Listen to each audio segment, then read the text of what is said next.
Morning. Hey, how's it going? All right. How are you doing? Yeah, good. Yeah, that was really good, wasn't it? From Trevor. Yeah. Really I'm liked it. quite keen to have a quick chat, because your background, aside from magic, and we talked about this on Friday, you come from a retail background. You've worked with larger corporations. How much of that kind of resonated with you and rung true in terms of the larger corporations and the speed in which things can sort of get into play? Yeah, absolutely. The ideas just seem to take forever, don't they? Because it has to go through.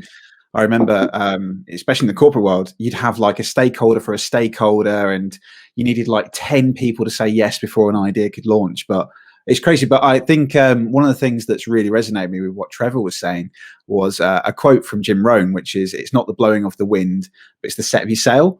And kind of the thing that Trevor was saying is that, you know, we kind of are all faced with the same winds of disaster, change, opportunity, but it's how you determine, you know, the set of your sail to determine the direction you want to go in. And it's that choice, isn't it? About, well, okay, we are in that same boat. And that great thing about small businesses is that you can set that sail a lot quicker and go in the direction that you want to do to create success. So, yeah. Very true. Very true. Ricky, have you got some magic for us? Have I got to do magic? Yes, of course I have. Yes, of course I have. Yeah, of course. Yeah. I love him. We love you, Ricky. Yeah. Cool, great. So, Emily, I'm going to do this one for you this time, because last week Alan got a little taster for it, and then maybe next week we'll do something together. All right. Can I just say, after last week's trick, he came down. He's like, "Damn it!" He doesn't like not knowing. He did come down. I don't like not knowing, but I can cope with it. But it's like, how do we not know how to work it out? But that's because you're an alien. It's frustrating, isn't it? Very frustrating, but it's a secret. We can't ruin it. That's the magic. That's the magic. But Emily, just for you, I'd like to try something for you in a similar theme to what we did with Alan last week. It's a mind reading experiment, but in a slightly different context. So I'll ask this question to you as well. If you could read Alan's mind, what would you want to find out? And PG, please, as well. It's only 20 past 10, nothing too rude. Say it out loud. If you want to, yeah. Okay. What do you want for dinner tonight, darling? Oh my goodness. The most difficult question in the house. Yeah, and we don't want to start an argument, so I'll move on to the magic trick really quickly then. So, Emily, just for you, we're going to try a little bit of mind reading experiment with you, and we're going to do this based on celebrities. So, because the idea is about community, celebrities create a community all the time, and this is something I'd like to try with yourself. So, I'm going to show you. Hopefully, yes, it is. That's correctly written, is it? It's not mirrored backwards. Can you see that? Perfect. Are you a fan of Tay-Tay? Oh, massive. Massive, cool. So I'm going to go through just to show you. I've got a couple of different people. We've got Tay-Tay, Will Smith, Anton Deck, some controversial figures. We'll move on. Amy Winehouse, Arnold Schwarzenegger. They're all famous people, right? But you're going to pick one of these celebrities in a second. And again, like I did last week, I'll look away.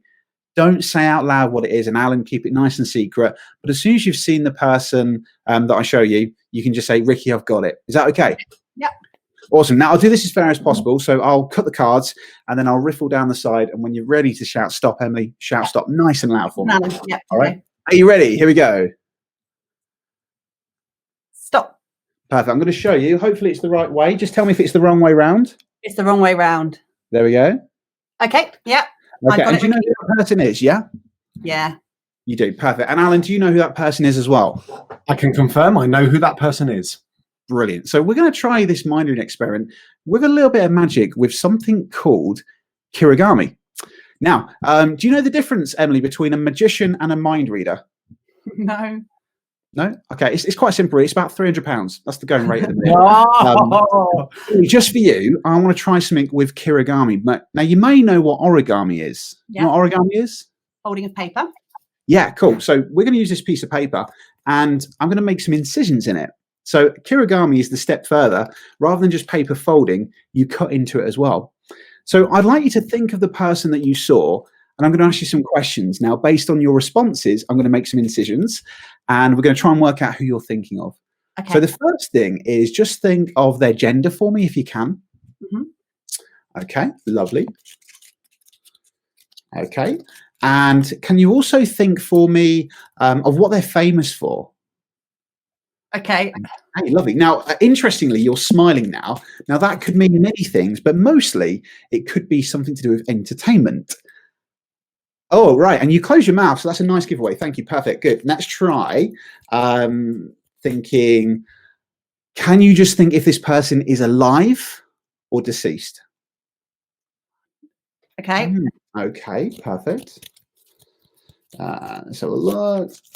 Let's do this bit here. Okay, now last question. I want you to answer this truthfully to the audience now. Do you like this person? No. No. Okay. Perfect. I think I've got it. Now, for the first time, can you tell everybody who was it you saw? Michael Jackson. Michael Jackson. Emily and Alan, just for you, the power of magic and mind reading and Kirigami, I have a little gift for you. We have the wonderful, or not so wonderful for Emily, Michael Jackson, just for you. Wow. Damn There we it. go. That's very cool, Ricky. You can have that, mate. That is very Thank you very much. Thank you. Round of applause for you, Emily. Thank you. No, for you. Thank you. Right. The question I got is he alive or dead? I don't really know if he is or not because he's meant to be dead, but is he? He's like Elvis. Is he dead? Yeah, I don't know. Well, don't let me get started on conspiracy theories because I've seen a lot of things about them. Don't Wikipedia conspiracy theorists, anyone. It takes you down a... You should try doing the school run with Adam with all the mums walking down the school. He's like, I have a new conspiracy about... No, let's not do that. No one needs to hear that. Perfect. Ricky, we're going to say thank you and goodbye for the moment. We're going to bring Rob Hansel in and we'll see you in about 10 minutes or so. Brilliant. Thank you.